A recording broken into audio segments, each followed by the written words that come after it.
everyone, I'm Mind, and welcome back to another episode of Mind Monthly. This is of course the series where I basically just do whatever. It's a very casual, low-edited video where I talk about the latest LEGO news, answer questions from you guys, and also review any sets that I've gotten in the last month. Now, I don't really have many LEGO sets to talk about, but there has been a lot of LEGO rumors since the last video, and I made a video on the Ninjago sets, but there was a lot more beyond that I didn't talk about yet, so I'm going to talk about all that in this video. I also asked you guys in my community tab for questions, and I did get a few, so I'll be answering them as well. So without further ado, let's get started. So we're going to start by taking a look at some of MezzBrix Instagram posts because they're some of the most reliable leakers that there are. But the first thing that came out was apparently we're getting this vehicle from the movie Dune. Now, I've never seen Dune, but this would be really wacky. LEGO's been doing a lot of just like strange one-off licenses recently, and I'd definitely be down for this. But I have to say, it's a license that I never expected them to pick up. It's 165 euro apparently, which means it's probably 160 or 170 in the US. So it's definitely going to be a very big set, not one I'm personally interested in. But as I mentioned, I'm just curious to see it because it's one I never expected. Now here's what I really want to talk about, the rumored Star Wars sets. Now I am a fan of Star Wars, maybe not as much as some other people on YouTube, but I love the movies as a kid and I still like a lot of what they're putting out nowadays. But I've been like very back and forth on LEGO Star Wars as of recent because they put out some good sets, but I feel like the sets are all over the place. There's the 18+ sets and then there's the sets for kids, and I think it's just a hard theme to be a fan of right now. But these rumored set names sound super exciting and there's a lot of them that I actually really want. First, the Clone vs. Droids Battle Pack, 215 pieces for $30. That's really exciting. I hope the clones are sort of generic clones and not like very specialized ones. But what I'm really hoping for is that this set comes with a bunch of droids, because it's been a while since we got a set that just came with like 10 battle droids. There was a few of those when I was a kid and I always thought they were the coolest thing, because I know it's a debate like whether or not battle droids are minifigures and some people say no. Regardless of your opinion on that, it's so cool to get so many in a cheap set, so I'm really hoping that's what this set's gonna be. But who knows the battle packs nowadays. The build's probably not gonna be the best and $30 is probably gonna be too much money, but I am still excited for that one. Skeleton Cruise Ship I don't really have much to say about. I don't know if I'm gonna watch that show. I probably will eventually, but obviously the show's not out yet, so I don't have much to say on it yet. $140 for a Disney Plus set, not really my thing. Now next there's a midi-scale 18+ Millennium Falcon, and that's very strange. We haven't gotten midi-scale sets in forever, and pretty much every Falcon for like the past 10 years has been the exact same set. Now the Rise of Skywalker Falcon has been on shelves for a while, so it is probably time to replace it. But yeah, apparently this is not going to be minifigure scale. So I don't know about that one. I think there's probably a lot of fans out there who will like this, but personally I don't think it's for me. If I'm going to be paying $80 for a Star Wars set, I kind of want it to be minifigure scale, especially for something like the Falcon. Like if it was a $30 Falcon or something, maybe I could see myself picking it up, but for $80 I'd want a full minifigure scale one. Next we have the Tantive 4, and that's probably a similar thing. However, I'm more inclined to get this just because the Tantive 4 is a vehicle they don't make all too often. I personally don't have a LEGO Tantive 4, but it's such an iconic scene from the movie that I am very excited to see that one. Hopefully it still comes with some good minifigures, even if the set itself isn't minifigure scale, maybe on like a UCS stand to the side. Next we have Grogu's Escape, which that's of course going to be based off Mandalorian, and I assume it's the scene where he escapes from the Jedi Temple in Mandalorian Season 3. I'm excited to hopefully get a minifigure of the Jedi in that scene, and hopefully this set's good value for its price, but I really don't have many other thoughts on that. Probably one I'm going to pick up if LEGO doesn't send it to me, but I really need to see it first. Then we have a $100 R2-D2, and that's not really my thing. It's a good thing to have on shelves. I'm sure there's a lot of fans out there who'll like that, but that's not really for me. But then we get to the really exciting stuff. So first there's the Boonta Eve Pod Race dioramas. This will be our first diorama set based off a prequel movie, and even though I'm not the biggest fan of the prequels just as movies, they're very nostalgic to me because I grew up playing the LEGO Star Wars games and watching those movies, and the Pod Race specifically is super nostalgic, so I will definitely be picking up this set, assuming it looks good. But the idea of a Pod Race diorama sounds so cool, it's the perfect idea, and I just cannot wait to see what this one looks like in person. The next one, also very exciting, an 18+ Droideka, so this will probably be a giant buildable model of a Droideka, and that's another thing that just sounds like a super fun concept. Now what's going to determine whether or not I want to get this set is going to be whether or not the Droideka can actually fold up into a ball. If it can do that, this is a perfect set. I cannot wait to get it, but if it can't, I don't know, we'll have to see. Then there's a UCS set for $240, can't say much about that until we see it. 4+ Crimson Firehawk, I think that's one from like the Star Wars Baby Show. 136 pieces for €50 is awful, but I mean it's a 4+ set, what do you expect? But then this final set is another one that's super exciting, the Tantive 4 boarding diorama. Obviously this is going to go really well with the 18+ Tantive 4, but man, I really want to see what this looks like, so I assume it's probably going to come with someone like the blue guys, the rebel guys with the white helmets. I always wanted to get more of those figures as a kid, but I think I only have one, so I'd love to get more. Probably a few Stormtroopers, Darth Vader, and then maybe C-3PO and R2 if they want. Now it's only $55, which does worry me a little bit because I feel like it'll probably be a little small, but I'm hoping this one's cool because it's such a creative concept. But overall, it sounds like there's going to be some really great sets in here. I can't wait to see this wave officially revealed.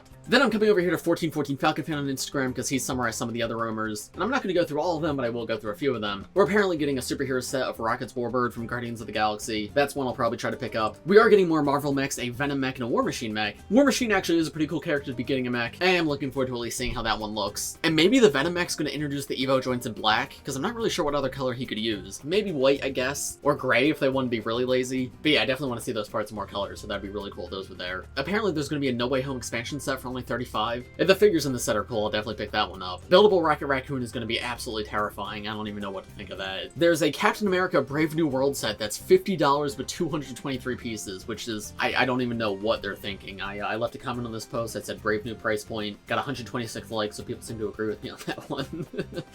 But there's the other Marvel set for the Marvels movie that was revealed like earlier this month, and that's got one of the worst price for price I've ever seen. I think it was like 400 pieces for $90. And like, listen, price increases have to happen. I don't like them, but I can like learn to accept them. But if they're gonna do stuff like this, I won't get over the price increases, because in what world is this gonna be fair? For me to feel like this is a fair price, this has got to come with like 2 big figs and like a lot of large pieces, because $50 for 223, there's 4+ sets with better price per parts than that. The UCS is apparently a TIE Interceptor. Okay, cool. Not one I'm particularly interested in, but could look good. There is going to be more Sonic sets coming out in August apparently, and they're actually cheap this time around, $20.99 and $34.99. Definitely looking forward to that, because while I like the LEGO Sonic theme, I actually reviewed one of the sets recently. I don't know about all the sets, like I want to get more, but they're all just so expensive, and the minifigures are like really spread out. I'm really hoping we get Knuckles and Shadow though, because I definitely really want those figures, but I am very happy to see that this theme is continuing. Harry Potter, don't care. Collectible minifigures, apparently Series 25 is January, but then there's a Space Series in May. Very curious what that means, because they don't say Series 26. Now this could just mean the rumor people don't have all the info, but maybe it's something more. Maybe it's like real life space, like actual astronauts. Maybe they're doing a classic space minifigure series where it's just 12 of the exact same minifigure in different colors. That would be cool for AFOLs and some collectors, but I think for general audiences that would do very poorly, so I don't know. Because we have gotten themed minifigure series before. We had like the costume series, and then we also had the Halloween series, but both of those were still numbered. But if brickmerge.de, which is a retailer, just had this listed as space, then maybe there's more to it. Or maybe that's a code name and this is like Star Wars or something. That would be cool. Not expecting that, but maybe. Who knows though, we'll just have to see. Dreamzzz is getting more sets, and again, a lot of them are small, which makes me very happy. Mateo's getting a $10 set, Izzy's getting a $15 set. $15 hot air balloon sounds very interesting. Curious how they're going to do that on a small scale. Mr. Oz is coming a $30 set, which is amazing, because he's a huge character in the show, and he only comes with one big set from the first wave, and honestly, that set's not even the best, so I'm happy there's another way to get him. We're getting Zoe and Z and the Cat Owl. Zion Z, and I forget how it's pronounced. But anyway, that character is pretty prominent in the show, so I was surprised it wasn't in the first wave of sets, but I am happy to see we're getting it here. And then finally, there's Sandman's Tower for $90. LEGO Minecraft, I definitely want to talk about. A lot of these sound really cool. Now, the one I'm most excited for is actually the $10 set, Steve's Desert Expedition. Because LEGO does these $10 like Minecraft biome sets all the time, and they usually come with at least one exclusive minifigure. But thinking about the desert, there's really not all too much they can do. So my guess is it's going to come with a re-release of the Husk figure, because we did get that a few years ago, but it only came in one set, and LEGO does seem to be trying to re-release their Minecraft figures. So putting a Husk in a cheap set would be amazing. I don't think we've gotten a Sand Rabbit yet, but we have gotten other rabbits, so that could be the new exclusive figure for this set. It says Steve, so obviously Steve's the third figure, so I would assume it's probably going to be another animal, though I'm not sure what. A camel would be amazing, but I don't know if we're going to get a camel and a rabbit in the same set. I guess we'll have to see though. 75 pieces for $10 though. Probably going to be a pretty good one. Then there's the Armory for $20. I hope that's like a village house with a blacksmith in it, because we haven't gotten villagers in actually like a wave or two, which is a shame, because I actually really like collecting those figures. But that would be the perfect set to include a blacksmith villager in. Then there's the Animal Shelter, which we don't get too much from, but maybe some cool new animals, maybe wolves again. We haven't got wolves in a while. Turtle Beach House, which is probably just adding on to the Brickbuilt animal houses. The Expedition to the Nether Portal sounds very cool. I hope we get an all-new zombified piglin, because we haven't gotten like the updated version of them ever since they switched from zombie pigments to zombified piglins. Frog House sounds adorable. Now it is 400 pieces for $55, which sounds terrible, but I'm really hoping that gives us the final frog we don't have yet, and also re-releases of the other frogs. And the build itself is just going to be super cute. And then this one's really cool, Showdown with the Devourer, which when I saw this, I was like, is this a Ninjago set? The Devourer? Is this season 1? But no, apparently the Devourer is a creature from Minecraft Legends, like one of the Minecraft spin-off games. And the Minecraft Dungeon sets back in 2020 and 2021 were some of my favorite Minecraft sets ever, so I'm really glad they're doing spin-off sets again, and I can't wait to see what this one looks like. Lots of city stuff. I can't even go through all of this, but you know what? If it's cool, I'll cover it on the channel. You guys actually seem to really like the city reviews. They do pretty well for me. So if there's cool stuff in here, you'll see it on the channel. Then we have rumored LEGO Animal Crossing in 2024, which I don't know how to feel about this. Like, don't get me wrong, if this theme is real, that's a really cool idea. And reliable leakers are saying it's real, but I just have a hard time believing it. Because I know Animal Crossing is a successful franchise, but I don't know, there's not a tie-in game right now. I mean, I guess there's a chance Nintendo announces a game next year, but I just feel like this is a couple years too late, and I don't know how well it's gonna do. Like, I know it does have a dedicated fan base, but I guess we'll just have to see. The prices on these look mixed. Some look good, some look pretty bad. I am curious to see what the figures look like though, if this is real. But right now I'm not getting my hopes up. Even though people are saying it's real, I'm kind of still thinking it might be fake. I guess we'll have to see. And then we just have some brick heads, and I don't really have much to say about these. So I think now let's get into the Q&A portion of this video. But real quick, before we get to that, I want to give a thank you to all of my YouTube members for helping support the channel, and an extra special thank you to Pyro and above, who are Suntan207, Craftmastr, Spinjitzu Master Aaron, MezzBrix, the Brick Rookie, and Tumble3D. If you, the viewer, want to become a YouTube member, you can go click the join button next to the subscribe button. And if you do, you get a lot of cool perks, such as emotes in my live streams and comments, access to the Bricks by Mine Discord server, and if you're Pyro or above, shoutouts and monthly videos just like this one. Craftmastr, by the way, is also a Golden Dr. Julian tier, so if you want to go check out his Instagram, it's linked in the description below. But now let's get back to the video and into the Q&A. Okay, so I'm going to be going through this community tab post that I made, and all these questions, of course, come from you guys. I'm going to get through as many as I can, not sure if I'm going to get to all of them, but if you left a question I don't get to in this video, feel free to leave a comment on the next video, and I'll try to get to it next time around. So first, from MezzBrix, I've always wondered how your minifigure stand for reviews works. If you've already shown on your channel, can you please tell me where to find the video? So I've actually never shown it in full, but let me get it real quick. It's nothing all too complex, but I set it up a little while ago just to make it easier for me. So this is it right here. I have three of these like large trans-clear blocks, and then these gears at the bottom, so when I spin one, it spins the rest of them, and that just makes it easy for filming. If I'm only reviewing one minifigure, I take this off and spin this one on the side, and then I'll film this one so I can move it without touching it. And then if I'm reviewing two or more, I just have all three on and they all spin together. In like my old videos, I just have stacked minifigure stands and I rotate them by hand, but this really helps to keep everything in place and keep things consistent. Next question is from Craftmastr C223. Based on the Ninjago sets that you've reviewed in the past 2 years, which one stood out the most, both positive and negative ones? Man, well, I can tell you negatively, Scott Carr from back in 2020. I still don't like that set to this day. But stood out to me positively, you know what I always keep thinking back to is the,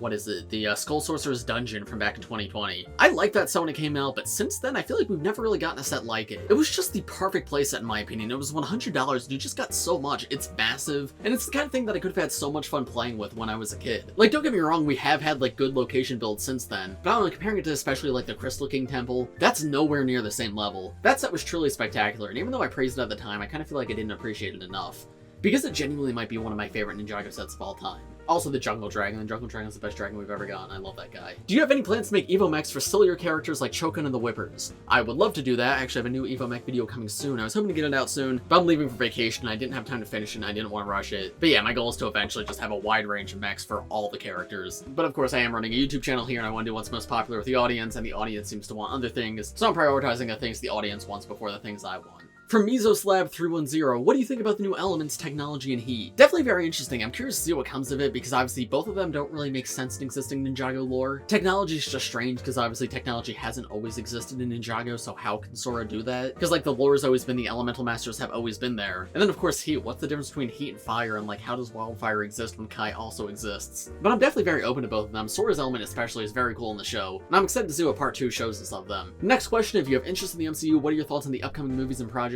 I've kind of fallen off the MCU a little bit, I'm not gonna lie. I used to watch every show, every movie, but I don't know, they've just been like, as of recent. Like, there's been some good ones. I love Guardians, and I don't hate the unpopular ones as much as some other people do, but it's just kind of hard to keep up, and like a lot of my friends are falling out of it, and that's always been my thing with the MCU, is like, I like watching it when my friends are watching it because it's something I can talk about with them. But if they're not into it anymore, then neither am I. So I'm gonna still see the movies as they come out, but I can't really say I'm like super excited for anything. I'm excited for Fantastic Four when that happens. I want to see Moon Knight Season 2 because I liked Season 1, but I don't know, now that Guardians 3 has come to pass, there's nothing that like I'm super excited for anymore. I think Ant-Man killed a lot of my hype because like I was a huge fan of the Ant-Man movies. People criticized them, and I was like, no, they're pretty good. But Ant-Man 3, it didn't do it for me. Like, it was silly and it was fun, but was it a good movie? If you could create more elements, what would they be? I don't know, I feel like Ninjago covers a lot of the good ones already. Whenever I made original characters for Ninjago, there are always like variations on existing elements. I didn't really introduce my own, so yeah, I don't really have an answer for that one, sorry. Okay, I'm gonna skip around a little bit because I don't have too much more time to film, but I just want to get to some other questions. What's the hardest alternative set you've created? This is a rough one because the alternative set builds don't always come out great, but because the LEGO Master Network is supporting me for videos, I have an idea in my head. I'm like, maybe I could do this. And then they send me the sets and I put it together. I'm like, maybe I can't do this, but then I still need to make the video because I already told them I make the video and they sent me the sets. So I'll say my video where I was combining all the crystallized vehicles, that would not turn out how I wanted it to. I wanted to make this like awesome Juggernaut vehicle, and I kind of just felt like like a bunch of stuff meshed together. I liked the coal vehicle in that one. I thought it was unique and fun. I thought the Kai vehicle would have been alright if the rest was better, but I really could not figure out in that video how to integrate Jay and Zane without it just feeling like they were plopped on top. So I kind of was just like, alright, this is what I got. I'm gonna put the video out. It's fun, at least, even if the end build wasn't amazing. And it seems like the general consensus was that. Like, people enjoyed the video, but there wasn't really that many people asking for instructions. So that one was definitely tough. My Dragonite alt build was rough. That's another one where I was like, maybe I could do this. And honestly, I like that alt build. I know a lot of people didn't like that one. I got a lot of criticism in the comments for that one, but I had a lot of fun with it, and I think for an alt build, it's pretty alright. That build's thoroughly hamburger shaped. And is it perfect to the show? No, absolutely not. But I think it was close enough. But yeah, the audience didn't really seem to like that one. And then there's this guy right here, which actually wasn't particularly hard, but I just want to shout him out because I love the video on this. Go to my YouTube channel and search up the Random Ninjago Crossover Building Challenge. That was a series I was trying to start, but it wasn't super popular, so I kind of stopped it. But it was where I spun 2 wheels, picked 2 random sets, one from Ninjago, one not from Ninjago, and tried to combine them into one build. So this is Kai's Fire Dragon plus an X-Wing from Star Wars. And I actually think it turned out pretty cool. Like, there are some awkward parts, but I don't know. I think it's a fairly solid mech, especially considering what went into it. And the viewers seemed to like the build too, but the views just weren't that high. And there was a lot of work that went into that video, so I may bring back that series eventually, but we'll have to see. Would you ever take on a Ninjago City modular mod? This is something I thought about for a while and like have really considered. In fact, I almost did it at one point. I was gonna ask the LEGO Ambassador Network if they would send me an extra Ninjago City so I could like build onto it, but I just sort of ran out of time and didn't get to place that order, and I'm kind of glad I didn't because my normal mech videos already take me so long, and like it takes me a ton of time to build a single Evo mech. I can't imagine building an entire Ninjago City. So I would like to do it one day, but I think I need to be in a different location. I need to be in a big house with a Lego room and all my pieces sorted, and then maybe I'd take it on. Because of my current setup, that just feels nearly impossible. Ani R asks, can we please get those Sora mech alt build instructions? I should have mentioned this earlier in that video, but I mentioned at the end, if that video gets to 1,000 likes, I'll make a video going over instructions, just because something like instructions does take a lot of time to put together, so I want to make sure there's enough desire for it before I go through that time and effort to put those together. But that video did well, and it still seems to be doing alright, and if that video gets to 1,000, I'll make another video on my second channel going over how to build it. How long does a mock video usually take to finish? It depends on the mock. Something like an Evo mech video though, probably like about a week for the entire thing. From the start of like putting together the builds, that probably takes 2 to 3 days for the Evo mechs I'm doing for them, and that's like all day for 2 of the days. I know they're like small little builds, but I want to make sure they're good, especially after the second video. The second Evo mech video, not my proudest work. I think some of the mechs in there are alright, but it was after that video where I was like, alright, I gotta sort my Lego because this is not up to par. I'm pretty proud of the ones for my next video though. I'm excited for you guys to see them. But yeah, probably 2 to 3 days of building, and then another day to like script and actually film,